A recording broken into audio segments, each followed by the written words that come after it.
ఇప్పుడు honourable union minister civil union aviation minister Shri Rammohan Naidu గారికి మాట్లాడుకోవచ్చు.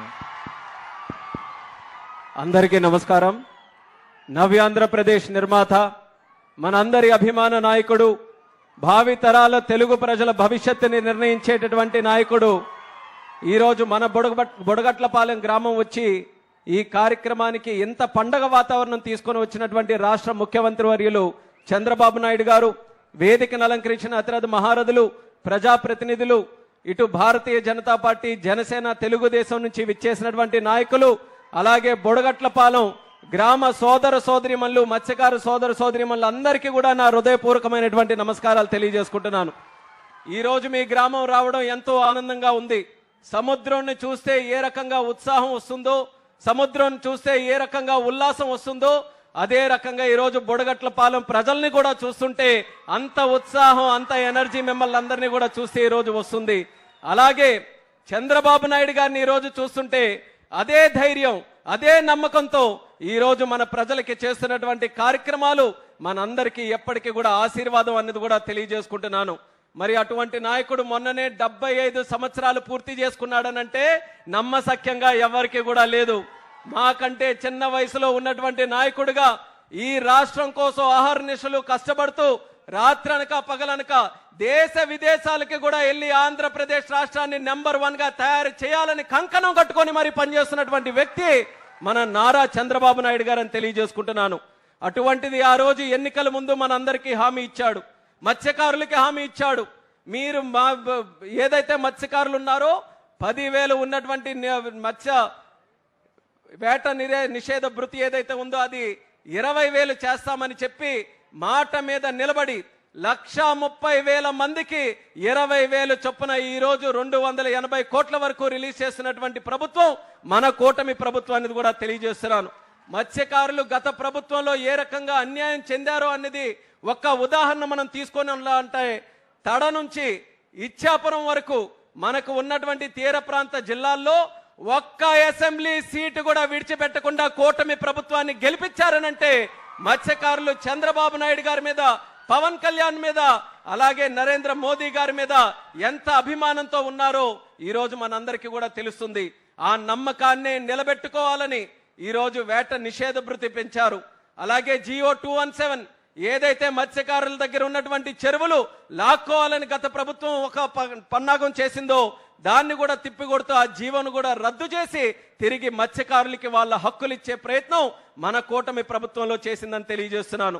ఇలాగే భవిష్యత్తులో కూడా మీకు ఏ సమస్యలున్నా సరే రాష్ట్ర ప్రభుత్వం, కేంద్ర ప్రభుత్వం అందరి ప్రధానమంత్రి గారితో సహా సహకారం తీసుకొని మన జిల్లాలో ముఖ్యంగా ఉన్నటువంటి మత్స్యకారుల తాలూకా భవిష్యత్తుని ఇంకా సుందరంగా తయారు చేయడానికి మా వంతుగా కృషి చేస్తామని బుడగట్లపాలెం ద్వారా మత్స్యకారులందరికీ కూడా ఈ సభాముఖంగా తెలియజేసుకుంటున్నాము.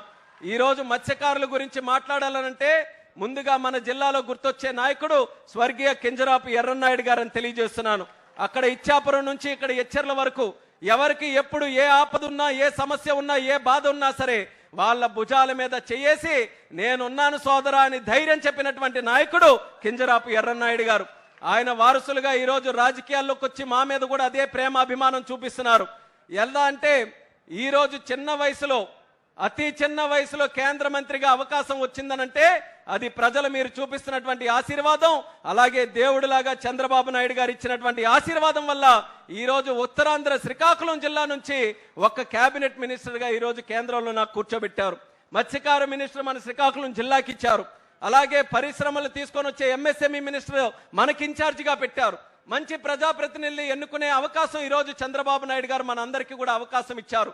మా వంతుగా కష్టపడతాం. ఎందుకనంటే విని విని విని విని కూడా చెవుళ్ళు ఈరోజు నొప్పెడుతున్నాయి. శ్రీకాకుళం జిల్లా అంటే వెనకబడిందని మార్చాలి, తలరాతలు మారాలి, శ్రీకాకుళం సెట్ అవ్వాలంటే మన మైండ్ సెట్ మార్చాలన్నది ఇక్కడ ఉన్నటువంటి ప్రజలందరికీ కూడా నేను కోరుకుంటున్నాను. సముద్రం ఎంత సంపద, గంగమ్మ తల్లి తెలిసి ఎవ్వరికి కూడా మోసం చెయ్యదు. గంగమ్మ తల్లికి పెట్టడమే తెలుసు తప్ప ఏ ఒక్కరిని కూడా ఇబ్బంది పెట్టడం, చెడగొట్టడం, మోసం చేయడం తెలియదు. అటువంటి సంపద మన గంగమ్మ తల్లి, మన సముద్రం మన చుట్టూ ఉంది. చిన్న చిన్న దీవులున్నాయి ప్రపంచంలో, 4 అడుగులు ఉన్నటువంటి దీవులున్నాయి. సముద్రాన్ని చూసి అవన్నీ కూడా బ్రహ్మాండంగా డెవలప్ అయ్యాయి. మనం ఎందుకు డెవలప్ కాకూడదు అనేది ఇక్కడ ఉన్నటువంటి ప్రజలందరూ కూడా ఆలోచించాలి. మనం ఎక్కడెక్కడికో వెళ్తున్నాం, గుజరాత్ వెళ్ళి పనిచేస్తున్నాం, చెన్నై వెళ్ళి పనిచేస్తున్నాం, వెస్ట్ బెంగాల్ వెళ్ళిపోతున్నాం.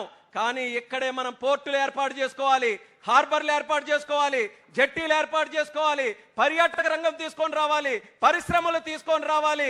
ఇంకా అవసరమైతే ఏ కార్యక్రమాలైనా మనకెక్కడికి రావాలి తప్ప మనం గడప దాటి వేరే పరిస్థితికి రాకుండా ఈ ప్రభుత్వం అన్ని రకాలుగా చర్యలు తీసుకుంటుందని తెలియజేస్తున్నాను. మంచి మంచి ఆలోచనలు ఉన్నాయి. ఇప్పుడే అచ్చెన్నాయుడు గారు చెప్పారు, సుదీర్ఘమైనటువంటి తీర ప్రాంతం ఉంటే ఎన్నాళ్ళకి కూడా ఒక్క పోర్టు మనం కట్టుకోలేకపోయాం. కానీ ఈరోజు చంద్రబాబు నాయుడు గారి ఆశీస్సులతో మూలపేటలో అద్భుతమైనటువంటి పోర్టు ఒకటి పూర్తి చేయబోతున్నాం. పోర్టే కాదు, ఎయిర్పోర్ట్ కూడా మన శ్రీకాకుళం జిల్లాలో ఏర్పాటు చేయాలని ఆయన ఒక ఆలోచనతో మాకు దిశ నిర్దేశం చేశారు. భవిష్యత్తులో జిల్లాలో ఒక ఎయిర్పోర్ట్ కూడా నిర్మిస్తామని ఈ సభాముఖంగా మీ అందరికీ తెలియజేస్తున్నాం.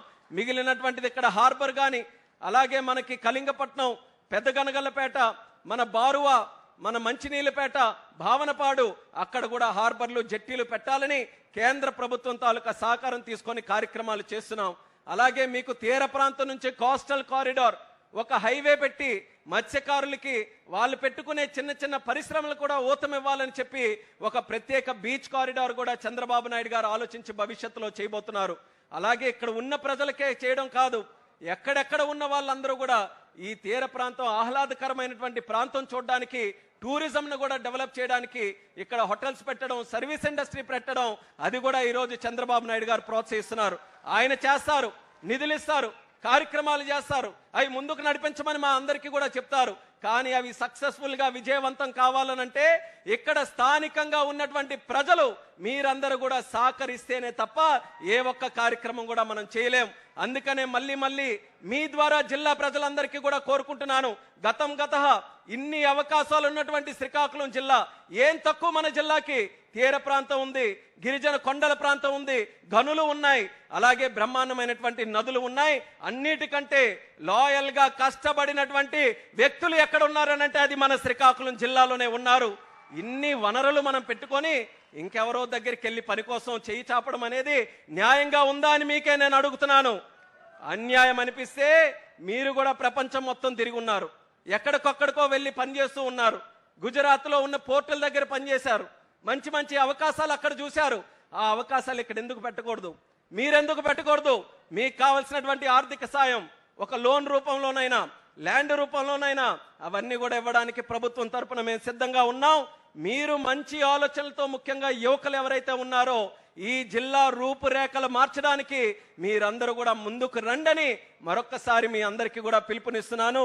శ్రీకాకుళం జిల్లా నుంచి వలసలు వెళ్ళడం కాదు, పని వెతుక్కొని వలసలు వచ్చే జిల్లాగా ఇక్కడికి తయారు చేయడానికి అందరం కూడా కంకణబద్దులై కృషి చేద్దాం. ఈరోజు ఒక మంచి అవకాశం కేంద్ర మంత్రిగా నాకుంది, ప్రధానమంత్రి గారి ఆశీర్వాదం ఉంది, చంద్రబాబు నాయుడు గారి తాలూకు ఆశీర్వాదం ఉంది. మనం చేయాల్సింది ఆలోచించాలి. మంచి ఆలోచనలు వాళ్ళు ముందుకు పెడితే సహకారం మనకు వస్తుంది. మనం జిల్లాలో మంచి మంచి కార్యక్రమాలు చేయొచ్చు.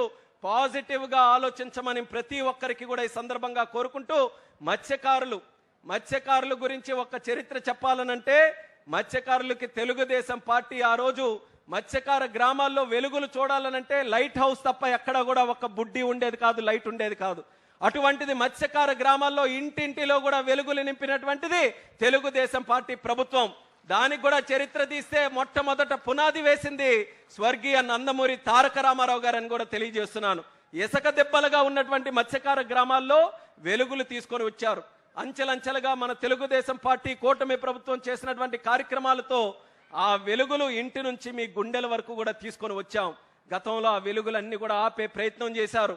మళ్ళీ చంద్రబాబు నాయుడు గారు మత్స్యకారులందరినీ కూడా మళ్ళీ జీవం పోయాలి, మత్స్యకార గ్రామాలు మళ్ళీ వెలుగులోకి తీసుకొని రావాలని ఈరోజు బ్రహ్మాండంగా కార్యక్రమాలు చేస్తున్నారు.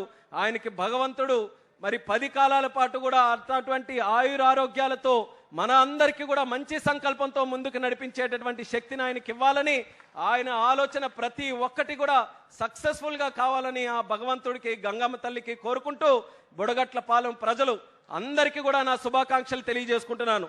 ఈ కార్యక్రమం మత్స్యకార గ్రామాలనంటే 1000 గ్రామాలు ఉన్నాయి ఇచ్చాపురం నుంచి చూసుకుంటే. ఈ ప్రోగ్రాం ఎక్కడైనా పెట్టొచ్చు, కానీ ఆయన గుండెల్లో ఒకే ఒక పేరు వచ్చింది, బుడగట్లపాలెంలోనే పెడదాం. బుడగట్లపాలెంకి వెళ్ళి అక్కడ నుంచే మత్స్యకారులందరికీ కూడా డబ్బులు పంచుదామని ఈ ప్రాంతాన్ని ఎంచుకొని మన దగ్గరికి రావడం మన అదృష్టం అనేది మీ అందరికీ కూడా తెలియజేసుకుంటూ, ఈ ప్రేమ అభిమానం ఎల్లప్పుడూ కూడా మీరు కొనసాగించాలి. మీరు మంచి ఆలోచనలతో ముందుకు నడవాలని మరొకసారి తెలియజేసుకుంటూ మీ అందరి దగ్గర సెలవు తీసుకుంటున్నాను. జై హింద్, జై జన్మభూమి. Thank you.